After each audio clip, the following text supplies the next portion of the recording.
Welcome again. जैसा कि मैंने अपनी पिछली वीडियो में आप लोगों को बताया था कि हम बेसिकली फ़ोकस करेंगे एजुकेशन सिस्टम इन तुर्की को। ये जो वीडियो है ये रिलेटेड है about the education system of तुर्की।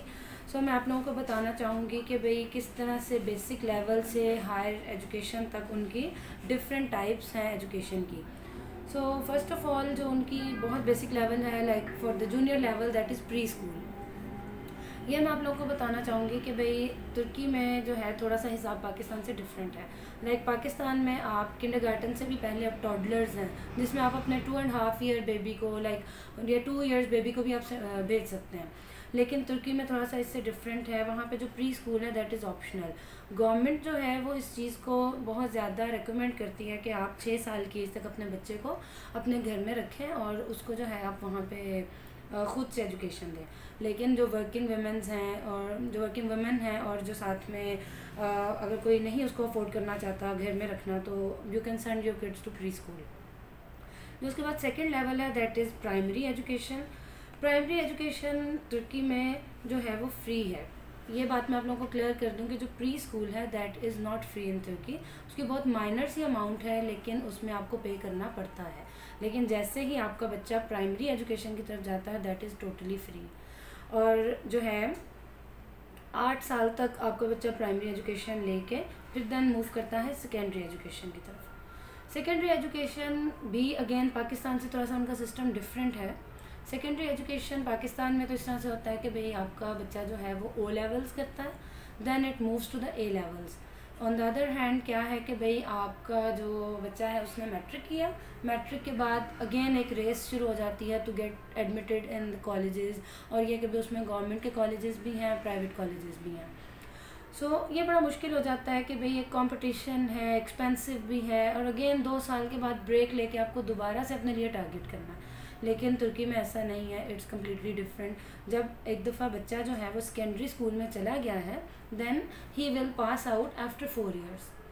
ठीक है, उसको जो है उनकी लैंग्वेज में लिस्से बोलते हैं। थोड़ा सा जो कैटेगरीज़ हैं उनको मैं आप लोगों को एक्सप्लेन भी कर देती हूँ। जो उनकी जूनियर लेवल कैटेगरी है दैट इज़ इल्कोकुल। देन प्राइमरी लेवल पे उनका जो है वो ऑर्तोकुल आ जाता है।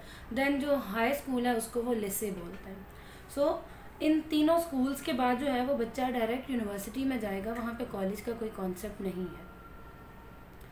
कॉलेज में जाने के बाद जो है वो यूनिवर्सिटी में जाने के बाद जो है वो यूनिवर्सिटी में जाने से पहले जो है वो डिफरेंट कैटेगरीज़ हैं स्कूल की, जिनको 1 बाय 1 मैं इस वीडियो में आप लोगों को थोड़ा सा ब्रीफ कर देती हूँ और फिर अपकमिंग वीडियोस में हम 1 बाय 1 उसको डिस्कस भी कर लेंगे कि बीइंग फॉरेनर आपके लिए क्या अच्छा है, बीइंग अगर आपका बच्चे को साइंस में इंटरेस्ट है तो किस टाइप का स्कूल है, अगर उसको वोकेशनल यानी कि उसको कोई हुनर सीखने में इंटरेस्ट है। बिकॉज तुर्की में हुनर को बहुत अहमियत दी जाती है। जितना आपका बच्चा जो है वो एक डिग्री लेके अर्न कर सकेगा उतना ही वो एक हुनर सीख के शायद उससे ज़्यादा ही कर लेगा। उसमें हम कैटेगराइज कर सकते हैं कि भाई वोकेशनल में क्या कैटेगरीज़ हैं। देन साइंस के स्कूल्स जो हैं वो डिफरेंट हैं। फॉरेनर्स के लिए जो है वो थोड़ा सा स्कूल्स की और कैटेगराइजेशन है जिसमें इंग्लिश के ऊपर उसको ज़्यादा किया जाता है फोकस। और ये जो मैं बात कर रही हूँ ये सारी मैं उनके पब्लिक स्कूल्स की बात कर रही हूँ। प्राइवेट जो है, प्राइवेट में तो सिंपली एक कैटेगरी ही बिल्कुल डिफरेंट आ जाती है।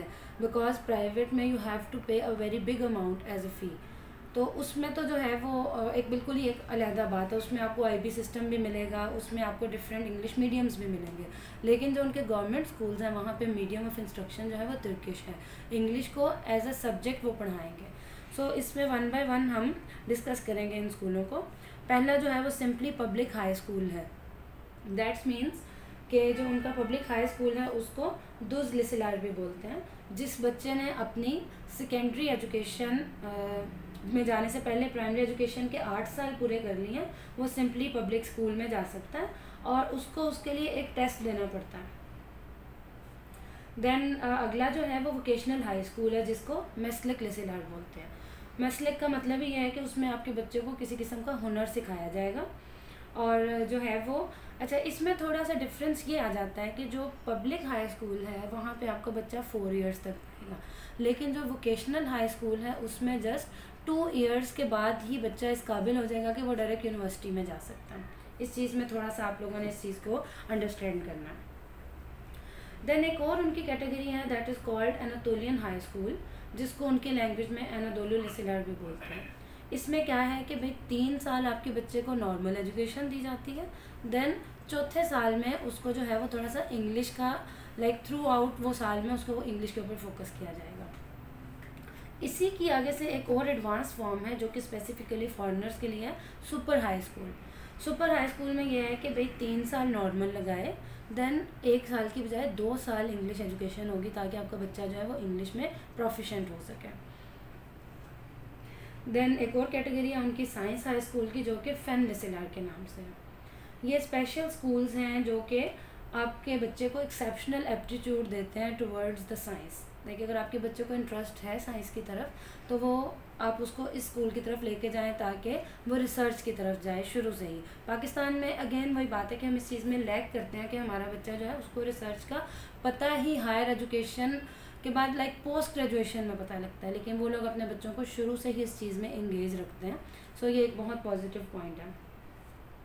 और जो लास्ट है जिसके बारे में मैंने पहले भी बात की है कि प्राइवेट हाई स्कूल हैं जिनको ओजल लिसिलर बोलते हैं, उनका यह है कि भाई पाकिस्तानी अमाउंट में या इवन उनकी अमाउंट में भी अगर हम बात करें तो उनकी फ़ीस काफ़ी ज़्यादा हाई होती है। नो डाउट स्टैंडर्ड बहुत आउटस्टैंडिंग है, आपका बच्चा जो है वहाँ पे कंप्लीट मीडियम ऑफ इंस्ट्रक्शन है, इवन आपस में अगर कम्युनिकेट भी करना है तो वो उसको इंग्लिश में ही करना है। सो बहुत अच्छा है अगर आपने उसको फ्यूचर में जो है वो अगर आपने तुर्किश एजुकेशन नहीं दिलवानी, आप चाह रहे हैं कि वो किसी इंग्लिश कंट्री में जाके अपनी हायर एजुकेशन करे, तो उसके लिए ठीक है, अगर आप अफोर्ड कर सकते हैं तो आप ज़रूर उसको जो है वो शुरू से ही प्राइवेट स्कूल में डालें।